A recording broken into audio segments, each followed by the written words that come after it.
Lui, c'est l'homme de ma vie. Mais dans ma famille, le premier mariage n'est jamais le bon. Me dis pas que tu crois à leur connerie de superstition quand même. Ah non. Je suis bien content avec le deuxième. Alors pour l'épouser, ma sœur et moi, on a un plan. Tu te démerdes, mais tu rentres à Paris mariée et divorcée. Alors tu trouves le premier crétin venu, et puis tu le rentres dedans. Et mais Elisabeth, elle est dentiste dans la vie. Ça fait 10 ans qu'elle est avec le même homme. Et il y a une malédiction dans sa famille qui fait que le premier mariage n'est jamais le bon. Et elle a très envie d'avoir des enfants avec son amoureux, par contre, qui veut se marier avant d'en faire.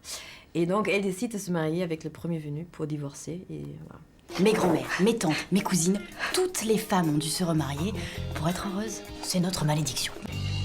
Je viens de rompre avec mon copain. Enfin, la bonne nouvelle, c'est que je suis seule. De toute façon, vaut mieux être seul que mal accompagné. Ah non.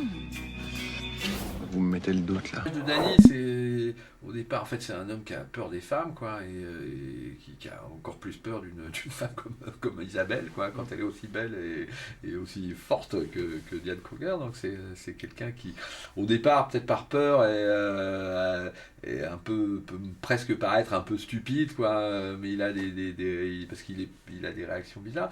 Et puis à un moment, ce type, on se rend compte qu'il a une grande dignité, quoi, et quand il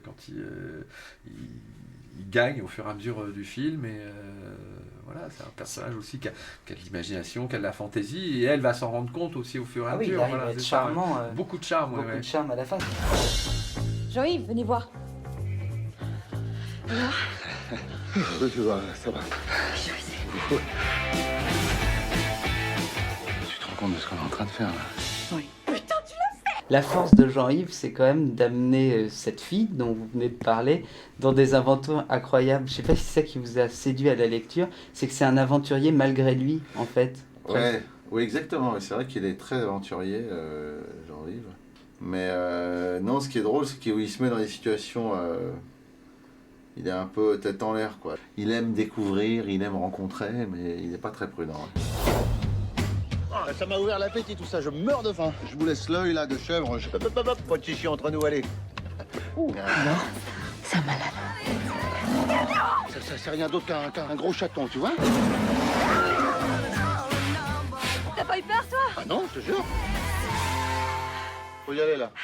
C'est extrêmement drôle et savoureux, je suis désolé, mais de Ouais. vous voir vous taper et tomber... Sympa. Non, Merci beaucoup. mais c'est vrai, il y a quelque chose... On sent que vous avez pris du plaisir à le jouer aussi Ouais, et à le c'est faire. rare, bien sûr, parce que c'est vrai, souvent en France, en tout cas, je trouve que les rôles pour les femmes, les filles dans les comédies, c'est un peu potiche quand même. Ouais, là, souvent, vous êtes et bousculé. Je suis bousculée, je fais tout plein de trucs, c'est très drôle, quoi.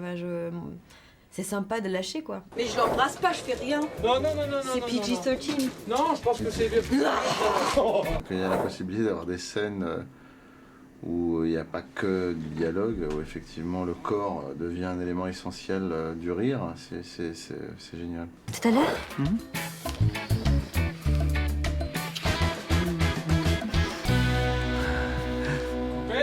On va s'en faire une petite dernière.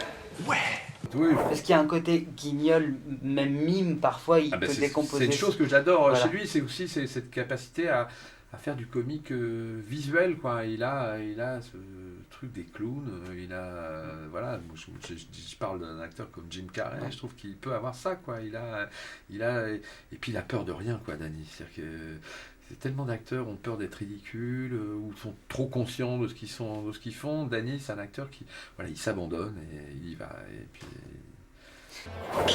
Isa, qu'est-ce que t'as foutu avec le shampoing là plus? Merci.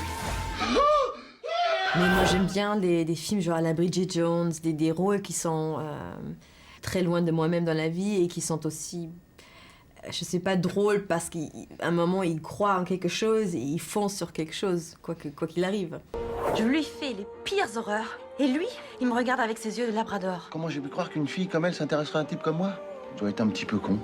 T'étais au mauvais endroit, au mauvais moment.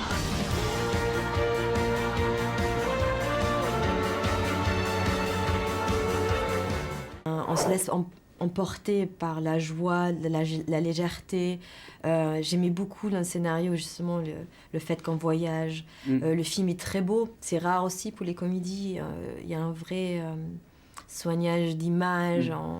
on est vraiment parti loin et ça se voit à l'écran qu'on n'est pas dans un studio à Saint-Denis, quoi. Ça a été, un peu bon, on dit toujours ça, mais c'est vrai que le tournage a été une aventure très agréable, quoi, en fait, alors avec des petits moments comme ça où un soir, en fait, en rentrant de tournage, on a fini juste à la tombée de la nuit les voitures se sont perdues, on a mis plus de 2 heures à rentrer, il y a eu comme ça, Diane a trouvé un léopard dans sa douche, elle a eu un accident de voiture le matin, enfin voilà, lui est arrivé pas mal de choses. Elle était un peu poissarde sur le film. Le SUPU, S-U-P-U, est le petit déjeuner traditionnel Maasai. C'est un potage composé du cœur, des poumons et du foie de la chèvre et plein d'autres petites choses très originales. Over. 2 plates, please.